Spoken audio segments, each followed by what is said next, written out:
STV news, आवाज़ बुलंदियों तक। तहसील गोला विकासखंड गोला के तत्वाधान में अमन खेटा दिगर में हम आए और आज यहाँ हमारे एक भाई साहब हैं जो कि अब फौज से रिटायरमेंट है। अब इनसे यह पूछेंगे कि जो आज यहाँ का व्यवस्था हमला आतंकवादियों के द्वारा पुलवामा में हुआ था, यह कब से ड्यूटी में ज्वाइन किए और कब ड्यूटी से रिटायरमेंट हुए, क्या इनके इस तरह का इनके कार्यकाल में इस तरह का व्यवस्था रहा है कि नहीं रहा है, हम स्वतः सर से बात करेंगे। सर अपना परिचय देंगे। सर आपका शुभ।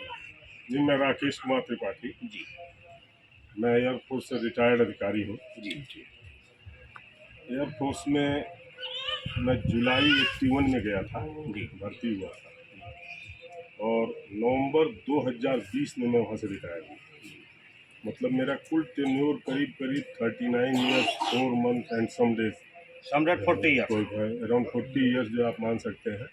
इतना अपने जीवन का जो है पूरा मैंने एयरफोर्स में दिया है। एक तो मैं सबसे पहले आप सभी लोगों का स्वागत करता हूँ। इसके पहले भी आप लोग आए हैं, मेरा बाइट लिए हैं। प्रधान होने के नाते गांव में क्या करा रहे हैं, कई बार हमारी खिंचाई करने की कोशिश किए हैं कि आप कम काम करा रहे हैं, या बड़ाई किए हैं कि बढ़िया काम करा रहे हैं। आज अच्छा है कि आप लोगों को लगा कि मैं देश के बारे में कुछ बात कर पाऊँ, जो आज की परिस्थिति के बारे में कुछ बात कर पाऊँ, क्या है जिससे हो सकता है कि तमाम भ्रांतियाँ लोगों के अंदर जो है, बहुत लोगों ने हम लोग ऐसी लोकेशन पर हैं जहाँ पर वार हमने कभी देखा ही नहीं जी। अभी भी जा करके आप पूछेंगे गांव में बहुत सारे लोगों से, तो अरे भाई इंडिया पाकिस्तान का लड़ाई चल रहा है। हाँ भैया, क्या हो रहा है, क्या होत बा, उनको अभी भी कोई मतलब नहीं है। अरे अगर लड़ाई का मतलब देखना है तो जाइए ना बॉर्डर के इलाके में, पूंछ में जाइए ना, कल जाके जैसलमेर में जाके खड़े हुई है ना, देखे जहाँ कल रात में जो हमारे इंटरसेप्टर ने, जो हमारे एयर डिफेंस सिस्टम ने उनकी मिसाइल को इंटरसेप्ट किया है, वहाँ जाके जनता को देखिए ना। हम लोग तेरा दिवाली जो घर पे दिया जलाने के लिए तैयार नहीं हो पाते हैं, वहाँ पर कल दिवाली मन रही थी, आकाश आसमान में असली दिवाली मन रही थी। जा करके देखिए ना, उन लोगों को पता नहीं कौन मशीन है, पता नहीं कौन सी मिसाइल मिस कर जाए और आकर के किसके घर पे गिरे, कहाँ गिरे, क्या करेगी, कितना बड़ा डैमेज करेगी। अंदर से एक डर भी था और बाहर से एक जोश था कि मैं अपने गाँव के ऊपर या मैं अपने क्षेत्र के ऊपर दिवाली देख रहा हूँ, लाइव दिवाली देख रहा हूँ। ये चीज़ें जो है मैं चाहता हूं कि आप लोगों के माध्यम से जनता में जाए, कुछ जागरूकता फैले, लोग भी प्रेरित हो।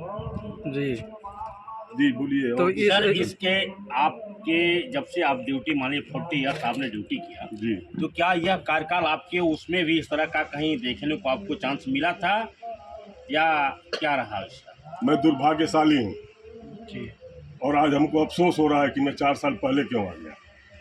थोड़ा हमको और वहाँ रहना चाहिए था। इस तरीके का इंस्टॉलेशन हमने नहीं देखा।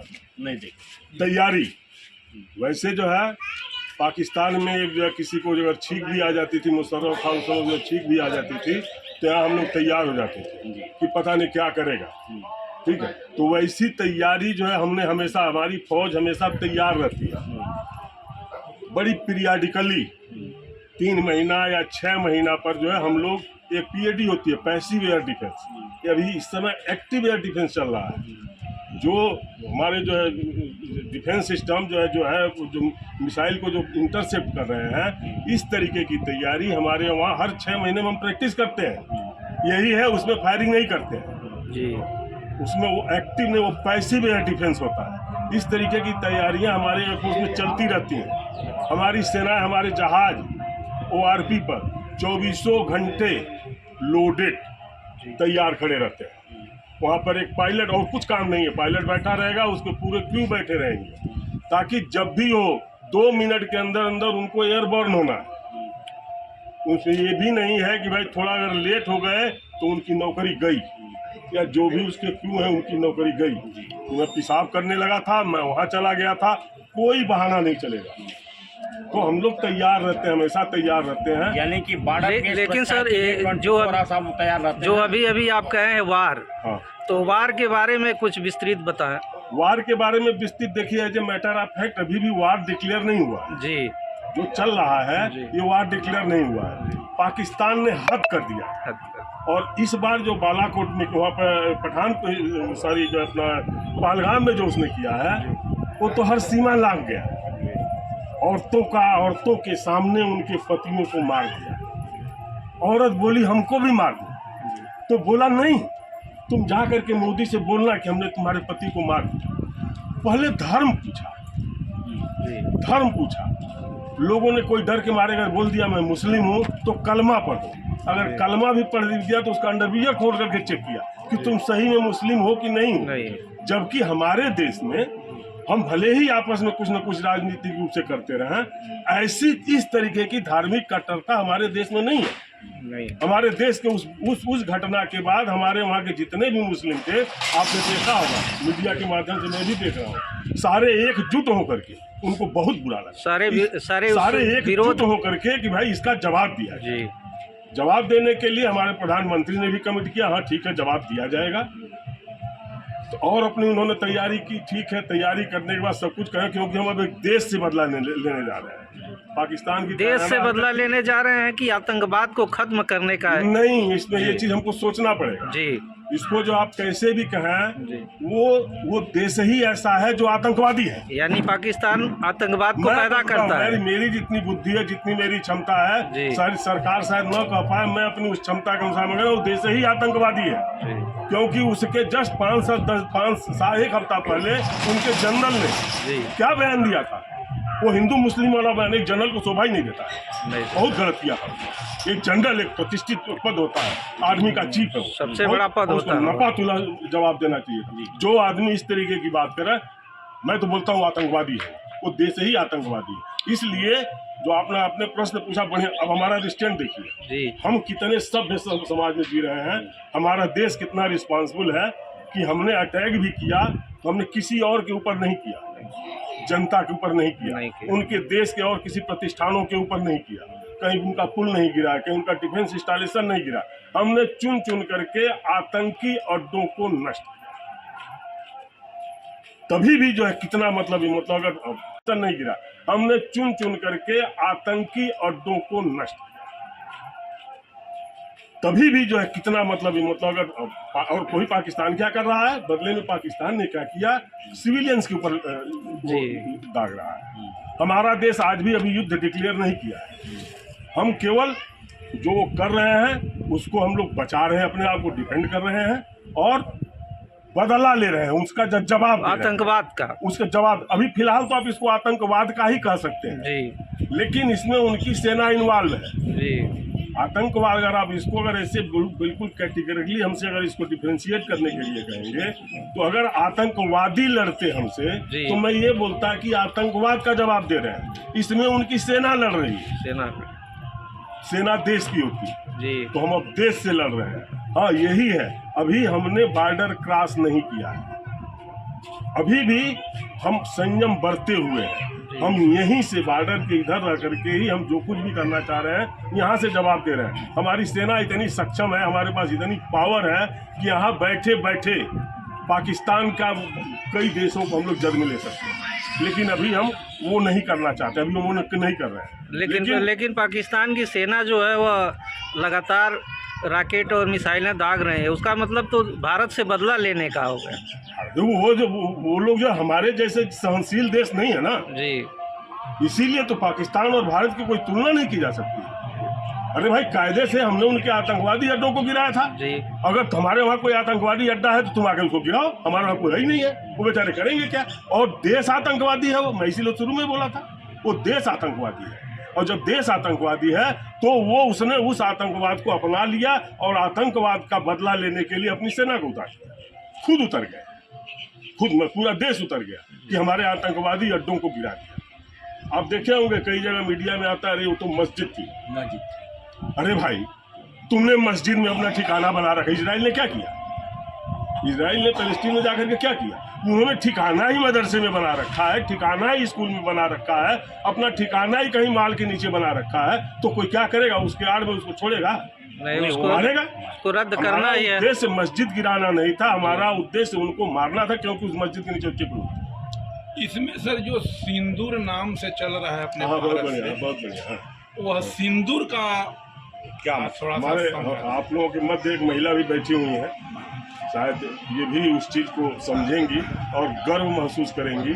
आज सिंदूर नाम देने से जो महिलाएं वहां से विधवा होकर के जो घूमने गई थी, अपना जो है हनीमून मनाने के लिए गए थे, ये बड़ी खुशी खुशी गए थे। जो महिलाएं वहां से आई हैं उनके दुख को हमारे राष्ट्र ने कितना कम कर दिया।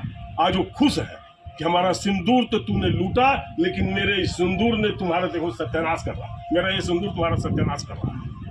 ये है दम हमारे सिंदूर, ये हमारे सिंदूर का, ये हमारे सिंदूर का दम है। ये सिंदूर जो है, सिंदूर मतलब हमारी बहन भी लगाती है, बीवी भी लगाती है, माँ भी लगाती है, और हर सिंदूर में इतना दम होता है, इसीलिए वो अपने सिंदूर के लिए मरने कटने के लिए तैयार है। सिंदूर का जवाब भारत ने दिया, बिल्कुल दिया, दे रहा है और देना चाहिए, देना चाहिए। इसके पहले मैं थोड़ा सा और बता दूं, स्थिति ऐसी नहीं होती थी। मैं कोई राजनीतिक आदमी नहीं हूँ, मैं राजनीतिक के ऊपर नहीं बात करूंगा। स्थिति ऐसी नहीं हुआ करती थी। अमेरिका का एक आदमी कोई मरता था तो अमेरिका तुरंत उसका जवाब देता। इजराइल का एक आदमी कोई मरता था तो इजराइल उसका जवाब लेता, भले ही उसके लिए उसको कोई बड़ा हमला करना था। भारत में अरे ठीक है भाई, मर गया, थोड़ा बातचीत करेंगे, बड़ा 2-4 दिन डायलॉग मारेंगे, अपना चुप हो जाते थे। इस बार जो है बदलाव देखा गया, और बदलाव कैसे गया? सिंदूर नाम दिया। बदलाव के नाते मैं सिंदूर नाम दिया है कि इस बार बदलाव देखा गया। तुम्हारे हमारे 26 निर्दोष लोगों को मारा है, और मैं उसका बदला आतंकवाद को समूल नष्ट करके लूंगा। ले रहा है। अभी शुरू नहीं हुआ है, अभी हमने तो अटैक किया ही नहीं, अभी तो आतंकवादी ठिकानों पर ही हमने जो हमने किया है उसको अटैक मत कहिए, वो तो आतंकवादी हमने घुस करके, अरे भाई अमेरिका ओसामा बिन लादेन को घुस करके पाकिस्तान में मार दिया, वो अटैक थोड़ी था। वो एक इंडिविजुअल को गया था, अपना उसको घेरा, मारा, ले गए, कर दिया। हमने वो काम किया है, जैसे ओसामा बिन लादेन के साथ हुआ था वैसे हमने उनके आतंकी अड्डों को नष्ट किया है केवल, ठीक है। अब उनको मिर्ची लग गई है, अरे बाप रे बाप, कैसे कर दिया। हम तो यार यही तो कर रहे हैं। अभी मैं एक चीज़ और बताऊँ आप लोगों को, आप लोग इसको मजाक में मत लीजिएगा। हम लोग ऐसी जगह पर हैं जहां शायद ही कभी कोई मिसाइल आ पाएगी या कोई जहाज आ पाएगा। उनका एक सबसे बड़ा वेपन अभी उसको भी लॉन्च करेंगे, फिराइन अटैक, सुसाइड अटैक। अब हमारे देश को वो करेंगे क्योंकि वो ही है ऐसे, उनकी सोच ही गंदी है। और वो फिराइन अटैक कहाँ होगा? जहां पर सुरक्षा कम होगी। यहाँ पर सभी लोग एक होता है कंप्लीसेंसी, एक इंग्लिश का शब्द है कंप्लीसेंसी। हिंदी का मतलब ये होता है उसका, अरे कुछ नहीं होता है, हम तो बिल्कुल फिट है, यहाँ पर क्या होगा। हमको कंप्लीसेंट नहीं बनना है, हम सभी लोगों को जागरूक रहना है। कोई भी अनजान आदमी कोई ऐसी जगह पर आपको घूमता दिखाई दे जिसके ऊपर आप शंका कर सकते हैं, आपको शंका करनी चाहिए, आपको उसको फॉलो करना चाहिए।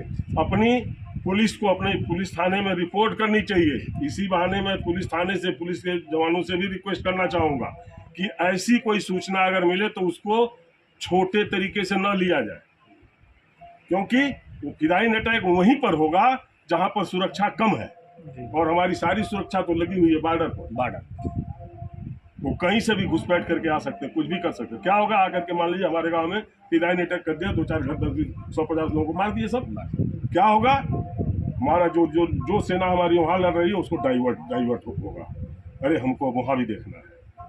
कुछ जो सैनिक जो केवल भी सोच रहे हैं हमको बॉर्डर के देखना है, जो सरकार सोच रही है हमको केवल भी पाकिस्तान देखना है, अब उसको अंदर भी लगाना पड़ेगा, अंदर भी लगाना पड़ेगा। तो इसके लिए सेना केवल युद्ध लड़ सकती है, लेकिन सहयोग की जरूरत देश की जनता को करना पड़ेगा। जैसा कि हमेशा अभी देखिए हमारे उसमें जो मैं डेली टीवी डिबेट देखता हूँ, इसके पहले आपस में सारी पॉलिटिकल पार्टियां लड़ती रहती हैं, तुमने ये किया, तुमने वो किया, तुमने ऐसे किया।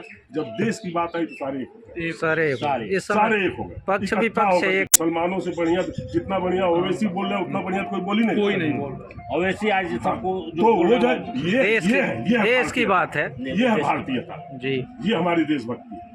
हमको जो है उसमें जो है उसको जो है हमको बढ़ावा देना। लोगों के लिए क्या संदेश देना चाहेंगे? लोगों के लिए संदेश मैं ये देना चाहूँगा आपके माध्यम से कि विजिलेंट रहें। जैसा कि अभी मैंने फिराइन अटैक की बात की, कोई भी अगर सस्पिशियस चीज दिखाई दे आपको, सस्पिशियस चीज दिखाई दे, सस्पिशियस लोग दिखाई दे, उनको वैसे मत जाने दीजिए। पूछिए उनसे तुम कौन हो भाई, यहाँ पर किस लिए आए हो, क्या उद्देश्य है। अगर आप उससे 2 मिनट अपना समय दे देंगे, उससे बात कर लेंगे, तो आप कुछ न कुछ उसके बारे में अंदाज लगा लेंगे कि सही आदमी है, रास्ता भूला हुआ आदमी है, या जो आकर के यहाँ कुछ और कर रहा है। तो एक तो कोई भी सस्पिशियस चीज कहीं कुछ ऐसे पड़ा हुआ हो, उस पर थोड़ा ध्यान दिया जाए। जो सस्पिशियस लोग आ रहे हैं उनके ऊपर ध्यान दिया जाए। हमारे यहाँ इस क्षेत्र के बहुत से ऐसे लोग होंगे जिनके लोग आज लड़ रहे होंगे, सेना में होंगे। जी जी जी। आप लोग उनके घर जाइए। मैं चाहूंगा हमारे क्षेत्र के जो संभ्रांत लोग वो उनके घर जाए, उनके माँ बाप को शाबाशी दें कि तुमने ऐसा बेटा पैदा किया है। कुछ ऐसी NGO को मैं कहूँगा, हम लोग इसी तरीके से कर सकते हैं, जागृत हो सकते हैं। ये खबर अगर हमारी सेना को मिलेगी तो हमारी सेना का मोरल हाई होता है, हौसला बुलंद होगा, बहुत हौसला बुलंद रहता है उसका कि देखो मैं यहाँ लड़ रहा हूँ, लेकिन हमारे माँ बाप की पूछने के लिए, देखभाल करने के लिए उनको कोई कमी तो नहीं है, कुछ चाहिए तो नहीं। तुम्हारा बेटा लड़ रहा है भाई, हो सकता है हर महीने जब पेमेंट पाता है तो पैसा भेजता होगा, अभी भेजा कि नहीं भेजा, भाई तुम्हारा खर्चा कैसे चलेगा, इस चीज जा करके पूछा जा सकता है। इससे क्या होगा कि हम लोग भी मान लीजिए हम लड़ नहीं पा रहे हैं, हमारे ऊपर कोई ड्रोन हमला नहीं हो रहा है, मिसाइल अटैक नहीं हो रहा, हम लोग थोड़ा किसी की वजह से हम लोग ऐसे शांति जगह पर हैं, लेकिन इसका मतलब थोड़ी हम देशवासी नहीं जी। हमको जाना चाहिए, जा करके उनके घर जाना चाहिए लोगों के, जो फौजी वहाँ पर लड़ रहे हैं, और उनके माँ बाप को हौसला देना चाहिए। इससे देखिए ना उनके माँ बाप क्या सोचते हैं, माँ बाप का हौसला देखिए ना क्या सोचते हैं, वो भी सोचेंगे, उनको भी अपने बेटे पर गर्व होगा। हाँ ठीक, आज हमारे बेटे की वजह से ब्लॉक प्रमुख हमारे वहाँ आए थे, विधायक जी आए थे, और वो बाबू आए थे, पत्रकार आए थे, ये आए थे, किसने किया, बेटे की वजह से, बेटे को। तो हमारा बेटा ऐसा लड़ रहा है, ऐसा कुछ कर रहा है कि ये मैं आप लोग से ये संदेश देना चाहूँगा। ठीक, बहुत बहुत धन्यवाद सर।